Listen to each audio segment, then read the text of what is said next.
మరొకరు లోకేష్, వాళ్ళ తండ్రి గురించి చెప్పారు, మామయ్య గురించి చెప్పారు. కుమారుడు లోకేష్ పరిస్థితి ఏంటి మంగళగిరిలో?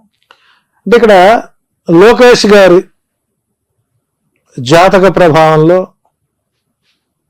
ఒక ప్రధానమైన ప్లానెట్, రాజయోగాన్ని ఇచ్చేటువంటి ప్రధానమైనటువంటి గ్రహస్థితి ఏదైతే ఉందో అది పూర్తి స్థాయిలో 35% మాత్రమే అతను సపోర్ట్ చేస్తుంది.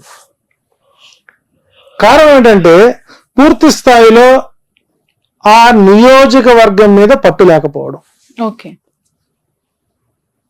నేను ఉండేది మంగళగిరిలో కాబట్టి మేము లోకల్ గా ఉన్నటువంటి అబ్జర్వేషన్ చేస్తుంటాను.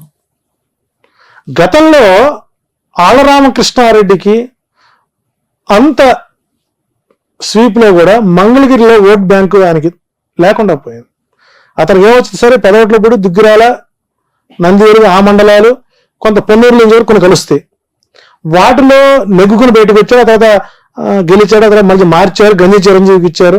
గంజి చిరంజీవి టైట్ ఫైట్ జరిగింది. ఇప్పుడు అక్కడ పద్మశాలి ఓట్ బ్యాంక్ కీలకం. సుమారు 1,12,000 ఓట్లు పైన వాళ్ళవి ఉన్నాయి. రెండోది రాజకీయ నేపథ్యం ఉన్నటువంటి కుటుంబం. అటు మురుడు వారి ఎమ్మెల్సీ గారి కోడలు ప్లస్ కాండ్ర కమల యొక్క కూతురు, ఎడ్యుకేటెడ్, స్థానికంగా అందుబాటులో ఉంటారు. సో అక్కడ పద్మశాలి దేవాంగ ఓట్లు కీలకం. ఎప్పుడు సిపిఐ సిపిఎం కంచుకోటది. అటువంటి ప్రాంతంలో మేషరాశికి ఈసారి అనుకూల పవనాలు ఉన్నాయి. సో కాబట్టి ఇక్కడ లోకేష్ కూడా విజయం అనేటువంటిది నల్లేరుపై బండి నడకైతే కాదు. ఈసారి కూడా ప్రతికూల వాతావరణమే అక్కడ ఎక్కువ గోచరిస్తుంది. ఒకవేళ విధి వక్రించి కనుక గెలిస్తే 5,000 ఓట్లు బయటపడతాడు. అది కూడా కష్టమే. రైట్. ఇక పులివెందుల నుంచి పోటీ చేస్తున్న జగన్ గారి గురించి, అఫ్ కోర్స్ ఆయన్ని ఓడించాలని, ఆయనను కూడా రానేయకుండా అడ్డుకోవాలని ప్రయత్నం మామూలుగా కూటమి చేస్తూనే ఉండొచ్చు గాక, అతని గ్రౌండ్ రియాలిటీస్ మీకు ఏమనిపిస్తూ ఉన్నాయి? అంటే గతంలో అసెంబ్లీ ఎన్నికలో 1,00,000 ఓట్ల మెజారిటీతో ఆయన గెలిచిన సందర్భాలు ఉన్నాయి. వ్యతిరేకత అంటే ఇక్కడ పులివెందులో ఉండేటువంటి ఓట్ బ్యాంక్ ఎప్పుడు కూడానండి చాలా దూరపు ఆలోచనతో ఉంటారు తప్ప తాత్కాలికంగా మాటలో తాత్కాలికమైనటువంటి ఒడిదుడులు ఉంది మనుషులు అయితే కాదు. సరే, సర్వేలు చాలా మంది ఈసారి కడపలో పులివెందులో జగన్మోహన్ గెలవడు అనేవాళ్ళు ఎక్కువ మంది ఉన్నారు. సో కుటుంబ సభ్యులే ఓడించడానికి సిద్ధంగా ఉన్నారు. కానీ అక్కడ విఘ్నత ఉన్నటువంటి రాజకీయ నాయకులు, ప్రతి ఓటర్ ఒక రాజకీయ నాయకుడు అనండి. కామన్ పీపుల్ దగ్గర మనం మైకి పెడితే వాళ్ళు చెప్పేటువంటి రాజకీయ సూక్తులు మనం పనికిరామండి. అది ఉత్తమ జర్నలిస్టులు మీరు ఎవరంటే పులివెందుల పాపులేషన్ అనండి. సో మెజారిటీ తగ్గిస్తారేమో కానీ ఓటమిని మాత్రం పులివెందుల ప్రజలు అంగీకరించరు. సో అక్కడ విజయం అనేటువంటిది నల్లేరుపై బండి నడకి.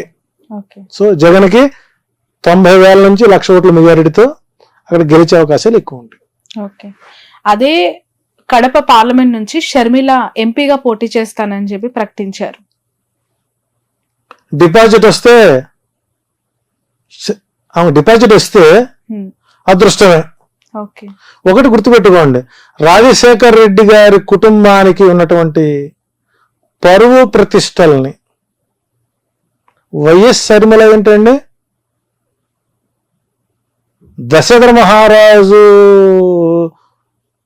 కూటమికి వెళ్ళినటువంటి వశిష్ఠుడు సీతాదేవిని పిలిచి, అమ్మా నీ భర్త ఎవరు అని అడిగాట. ఎవరు అని అడిగితే ఆమె ఏం చెప్పుకుంటుందండి? రావణుడు అమ్మగుడు అని చెప్పుకుందా? చెప్పలేదు. అయితే మాయే జనక మహారాజు అని చెప్పుకుందా? లేదు. నేను దశరథ మహారాజు గారి కోడలు అండి అని చెప్పింది. దశరథ మహారాజు కోడలు అంటే నీకు పెళ్ళైనా నీవు నీ ఇంటి పేరు మార్చుకోకుండా నీ పుట్టింటి పేరునే పెట్టుకొని కట్టుకున్న మొగుడు యొక్క కుటుంబం యొక్క పేరు ప్రతిష్టలకి భంగం కలిగించే విధంగా నువ్వు వైఎస్ పేరు ఇంకా నువ్వు వాడుకుంటున్నావంటే ప్రజలు అక్కడ పిచ్చోళ్ళేం కాదండి. నిజంగా ఎప్పుడైతే ఈ కాంగ్రెస్ పార్టీలో చేరిందో ఆ రోజే నిజంగా రాజశేఖర రెడ్డి మరణించిన రోజు అండి మనకు. కాబట్టి అక్కడ ప్రజలు షర్మిలను రాజశేఖర రెడ్డి కూతురుగా మరిచిపోయారు. ఆమె ఒక డిపాజిట్ వస్తే ప్రజలు ఆమెను సమర్థిస్తారు, ఆమె డిపాజిట్ కూడా రాదండి అక్కడ. ఇప్పుడు జగన్మోహన్ రెడ్డి గారి ప్రభుత్వం అనుకూలంగా ఉంది రావటానికి 109 నుంచి 107 నుంచి 118 సీట్ల వరకు వస్తుంది. అది ఏ రకంగా ప్రిడిక్ట్ చేశారు? జగన్మోహన్ రెడ్డి జాతకం చూసా, లేదంటే ఆయన పుట్టిన birth year and date of birth తోనా, లేదంటే ఈ కూటమిలో ఉన్న ఈ కలిసిన ముగ్గురు లీడర్ల జాతకం బట్ట? ఇక్కడ 175 స్థానాలు, ఏ స్థానానికి ఆ స్థాన బలం. ఉదాహరణకి నెల్లూరు పార్లమెంట్ ఉంది, 1952లో ఎస్టాబ్లిష్ అయినటువంటి నెల్లూరు పార్లమెంట్ ఎంపీ సీట్. ఆ రోజు ఉన్నటువంటి ప్లానటరీ పొజిషన్ ఏంటి? యాజ్ పర్ యాజ్ మేధిని జ్యోతిష్యం ప్రకారం ఒక రాజకీయ ప్రొడిక్షన్ చేయాలి అని అంటే ఆ ప్రాంతం ఎప్పుడు ఎస్టాబ్లిష్ అయింది, ఆనాటి గ్రహస్థితులు ఏంటి, ఆనాటికి ఇప్పుడున్నటువంటి రాజకీయ నాయకుల యొక్క గ్రహస్థితులు ఏంటి, పార్టీ ఆవిర్భావం ఏంటి, వ్యక్తిగత జాతకం ఎంతవరకు దోహదపడుతున్నటువంటి నిర్ణయాలు తీసుకున్నట్లయితే 2019లో 151 సీట్లకి ఆ భూమండలం ఆయనకి యోగించింది. సో 5 సంవత్సరాల సమయంలో ఆ గ్రహస్థితిలో అనేక రకాల మార్పులు వచ్చేసరి గురుమూడమే, శుక్రమూడమే, సూర్యచంద్ర గ్రహాలు ఎక్కువ ఉన్నాయి, ముహూర్తాలు లేకపోవడం, కొంత అనుకూల గ్రహస్థితి అనుకూల వాతావరణం లేకపోవడం, 2 శుభగ్రహాలకి 7 పాపగ్రహాలకి ఆధిపత్యాలు రావడం పూర్తి స్థాయిలో రాజకీయం మీద ప్రభావం పడుతుంది. 400 ఎంపీ సీట్లు కావాలనుకుంటున్న మోడీ గారికి కూడా ఈసారి ఎదురైతే ఎక్కువగా ఉంటుంది. 270, 280 వచ్చి అయిపోతాడు ఆయన కూడా. ప్రాంతీయ పార్టీలు హవాలు ఎక్కువ అవుతాయి.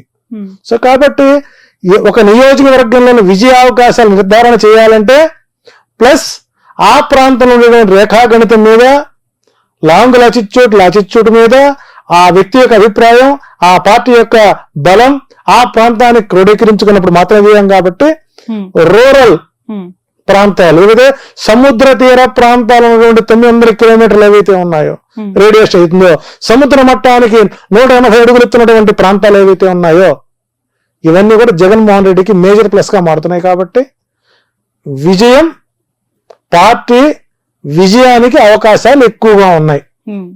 సో ప్రతికూల వాతావరణంలో ఈ రోజున గనక ఇప్పటికిప్పుడు చంద్రబాబు నాయుడు గారు లింగమనేని రమేష్ ఇల్లు గనక వదిలేసి, అప్పట్లో నేను బస్సులో పడుకున్నాను, బాత్రూంలో పడుకున్నాను చెప్పుకున్నాడు కదా, అట్టాగే పడుకుంటూ ఆయన పార్టీ ఆఫీసులో కానీ లింగమనేని ఆక్రమిత స్థలంలో కానీ బీ ఫారం ఇస్తే ఓటమి పాలయ్యే వాళ్ళు 112 మంది ఉంటారండి. ఈ బీ ఫారం ఇచ్చే వరకు వీళ్ళు ఉంటారని నమ్మకం లేదు, కొత్త వాళ్ళు వస్తే రాకపోరని నమ్మకం లేదు. సో కాబట్టి మేధిని దేశం ప్రకారం జగన్మోహన్ రెడ్డి డైమండ్ షేప్ లో ఆయన వజ్ర వ్యూహాన్ని అవలంబిస్తున్నారు. ఆ వజ్ర వ్యూహం ఎఫెక్ట్ ప్రతిపక్ష కూటమితో పడింది. కాబట్టి ప్రతిపక్ష కూటమి ఎనబులు చేసేటువంటి తప్పులే జగన్మోహన్ రెడ్డి విజయానికి పునాదులు అవుతాయని చెప్పొచ్చు.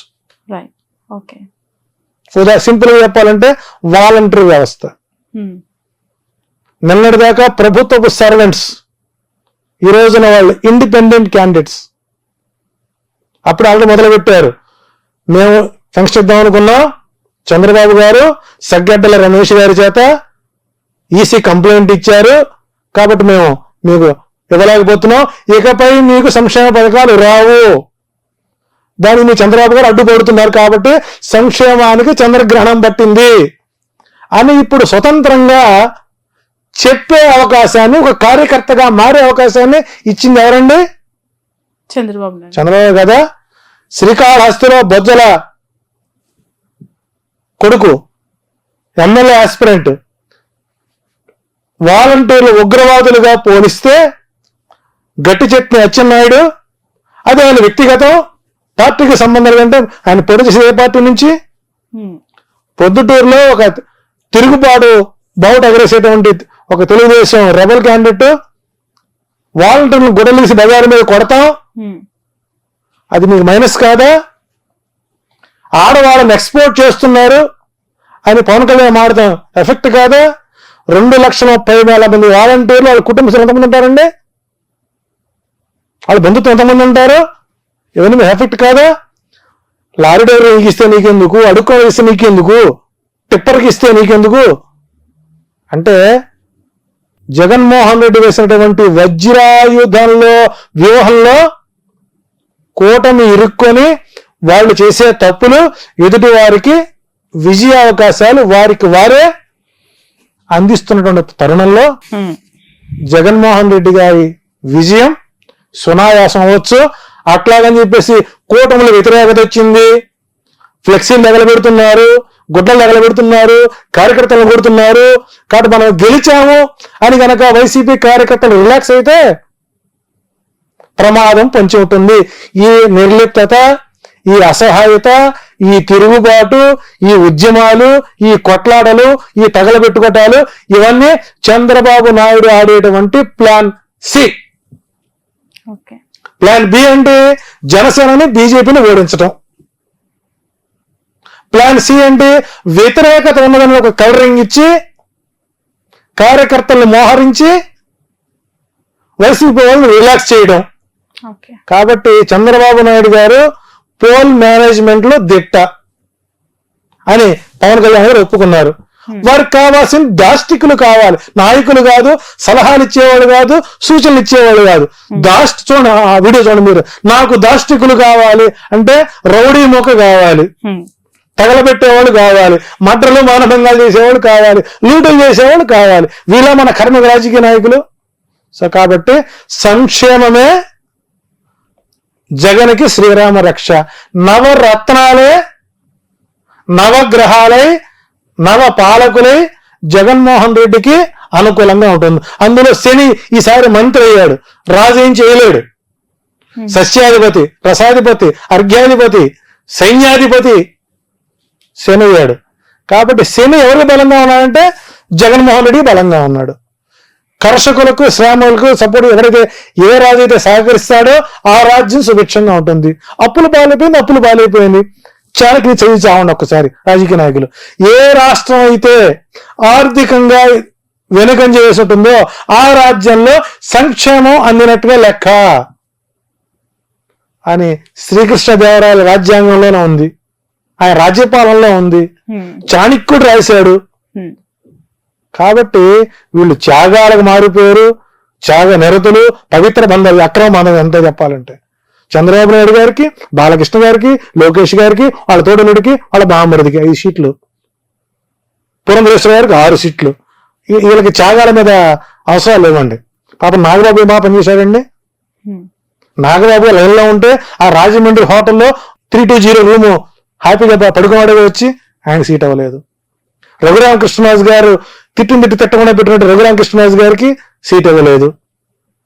ఏం పాపం చేశారు చెప్పండి? బ్యాంకు లూటీలు చేసిన వాళ్ళకి, ఆర్థిక మోసాలు చేసిన వాళ్ళకి, కాలుమనే సెక్స్ రాకెట్ వాళ్ళకి, ఇంకా చెప్పాలంటే రైతు ఉద్యమం పేరుతో పెట్టినటువంటి డబ్బుని స్వాధీనం చేసుకుని కాస్త బొజ్జగించి ఆయన కొలికపూడి శ్రీనివాస్ గారికి తరగాలు తీసేస్తా ఉన్న వాళ్ళకి ఇది కూటమి అండి. ఏ భావజాలం కూటమి? కాబట్టి ఇవన్నీ ప్రజలు గమనిస్తున్నారు.